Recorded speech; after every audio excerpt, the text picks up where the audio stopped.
Here is how you can avoid becoming diabetic if you have been diagnosed with prediabetes. Hi, I'm the Fly-Foot Doctor. I'm a foot and ankle specialist, and I serve a lot of diabetic patients and pre-diabetic patients. If you're new to this channel, welcome. If you like what you see, please subscribe down below. At the end of this video, if you really like it, please share it with your friends and family. Hit the like button and leave a comment down below to let me know what exactly you learned from this video. Now, what is prediabetes? Prediabetes is a diagnosis that is usually given to us by the primary care provider or the family practitioner, where you're not quite high enough as far as your blood sugar or your A1C to be considered diabetic, but you're a little bit above normal. Now, what they do measure is the random or fasting blood sugar as well as the A1C.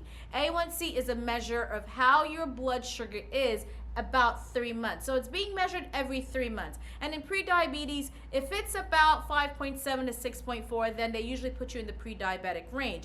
If it's less than 5.7, then you're normal. If it's higher than 6.4, then you are considered fully diabetic. So lots of people are walking around with prediabetes. And I know you know one person, you know, it may even be yourself. Now, another thing is fasting. And when they look at the fasting blood sugar, if it's about 100 to 125, then you are being put in the pre-diabetic category. And again, you can measure your blood sugar by picking up this from Amazon or even this from Amazon, and I'll leave the links down below so you can pick it up and check what your blood sugar is and see if this is something that you may fall in between. And if you do, you may need to speak to your provider. Now, here are 10 things that you can do to try to prevent yourself from becoming diabetic if you've been diagnosed with prediabetes. Number one is having a balanced diet. So we know that diabetes is because of too much sugar just floating around in the blood, and there are two types. There's a type 1 and a type 2. Now, for pre-diabetic patients, a lot of the time they're going to possibly convert into type 2,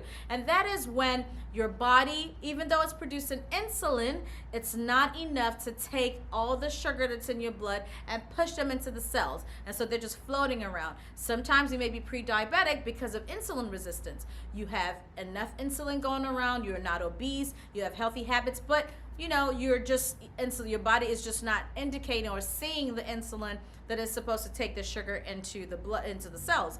And so you want to eat a very healthy diet that will help to reduce the blood sugar that's even going around. So foods that are rich in fiber, healthy fruits, healthy vegetables. So things like berries, apples, those are really good. If you're gonna eat rice, brown rice, lentils, beans, and you can pick this up from Amazon, and it has a list of foods that you can eat that will help to keep your glycemic index, you know, on level. What is glycemic index? A glycemic index is the measure of how high your blood sugar is increased by eating certain amount of foods. So you want to have foods that have a low glycemic index, meaning they do not spike your blood sugar after you eat it. Things like cereal, things like processed foods, or you know, sugar, cakes, and sweets, they have super high glycemic indexes. And so these are a list of foods that are typically raise your blood sugar and so have high glycemic indexes, and these are a list of foods that have low glycemic indexes, meaning when you eat them they don't spike your blood sugar. So having a healthy balanced diet is essential in preventing yourself from going from a pre-diabetic diagnosis to a full-on diabetes diagnosis. Number 2 is regular activity. Now, regular exercise and activity cannot be stressed enough. We know that this usually will help the body burn fat. It'll help your body also to be sensitive to insulin and help to prevent you from going from a pre-diabetic diagnosis to full-on diabetes. Now, even if you just take a walk, a casual leisure walk, 30 minutes a day at your own pace, but be consistent. So if you haven't been walking before or haven't been doing any form of exercise, I would suggest put on your favorite playlist and just give yourself a scheduled time. 3 times a week. Start with that for the first 4 weeks. I guarantee you, by the end of the month, you would have gotten so used to it that you would be able to incorporate more days where you're able to do these exercises. If you have knee problems or any joint problems, just do it. Walk in the pool. Walking in the water is going to be ideal. If you're in a colder climate and you really can't, you know, swim or do anything like that, just walk around your house.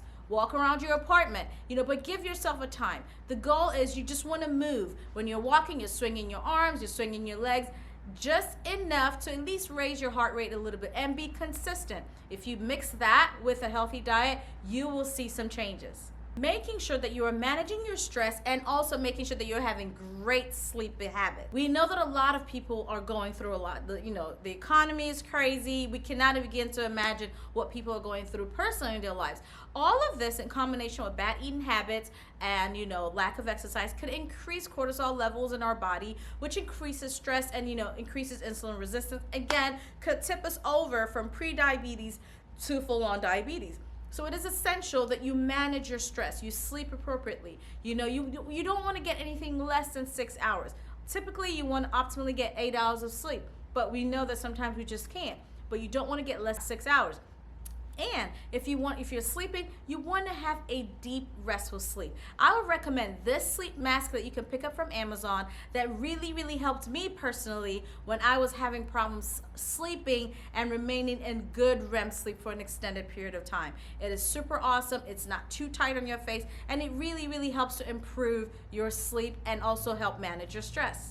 The next tip is smart snacking. So we know that as we're busy during the day, sometimes we don't even have a chance to go eat lunch. And so we are hungry, we're snacking, we're picking up the first thing that we see.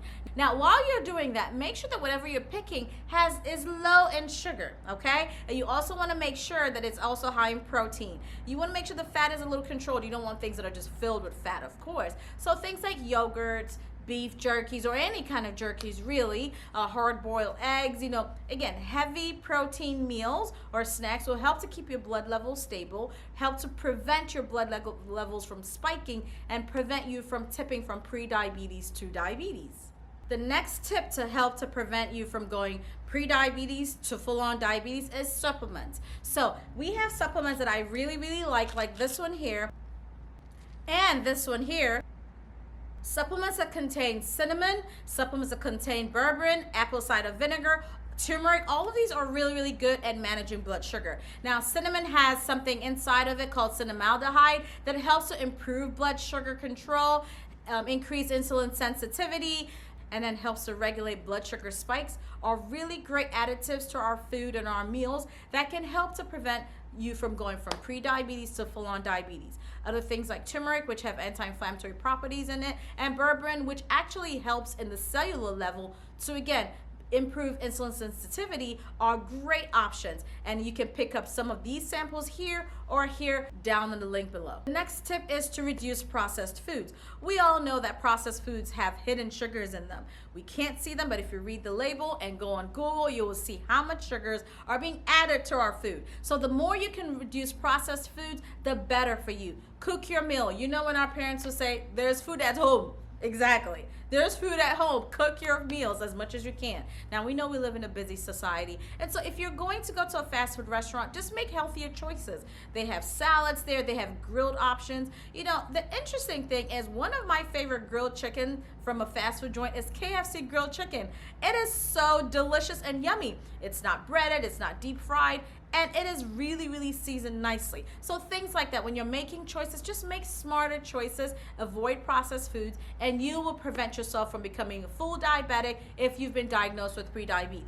Track your progress. So you can pick up this tracker where you can record your sugar levels. Again, like I said, you could pick up this right here to monitor your blood sugar, or even this right here to monitor your blood sugar. These are all on Amazon. You can buy these products and it'll help you to monitor your blood sugar. So even if you're checking it once a week because you're really, really trying to prevent yourself from going full-on diabetic, you can pick this up, and you need to monitor what you're eating. You need to track to see what foods did I eat and how did it affect me? How about my activity? How about my exercise? All of this will help you stay on track to make sure that you don't become fully diabetic. Stop smoking and limit alcohol. We all know the adverse effects that alcohol and smoking does to us. Everything in moderation, but these are things that we shouldn't be putting in our body, and they also have other effects in other organs in our body, which could then compound the problems that we have, especially if you already have been diagnosed with prediabetes. So the more you can limit the smoking and alcohol intake, the better. You can pick up this from Amazon to help to reduce the amount of smoking, to help control it, as well as this to just help to manage your smoking habits. And as far as alcohol, I know that there are alternatives out there. I saw one recently, and I'll put a link down below, that is supposed to kind of be an alternative to alcohol and is supposed to help. So if you tried it, let me know, because I have been curious about it. You're supposed to apparently have the same feeling as when you would drink alcohol, but I need to do more research on that before I kind of do any recommendation. But I'll put the link down below. Y'all check it out and let me know down in the comments. But if you can reduce your smoking and drinking, that would certainly help to prevent you from going full-on diabetic if you've been diagnosed as a pre-diabetic. And my final advice is consistency over perfection. Rome was not built in a day. We cannot put all of this thing and make this drastic change. If not, it is a recipe for failure. Just make little changes one at a time. Maybe this next 2 weeks or 4 weeks, you are going to focus on your diet. So you start by, journaling, writing things down, writing what you're eating, making mindful choices. Start with that. And once you've kind of mastered that, and really it may take a while to master it, but at least you've gotten used to the process of making this food decision, then we can incorporate other things. Then we start exercising. You just step out to your balcony, at least just take a couple laps around your balcony, or a couple laps around your neighborhood, or even just to the mailbox and back. Start little, start small. You don't have to get it all at once. Consistency over perfection. As long as you're putting one foot in front of the other every day and you're getting better, you're getting 1% better, you are going to do great.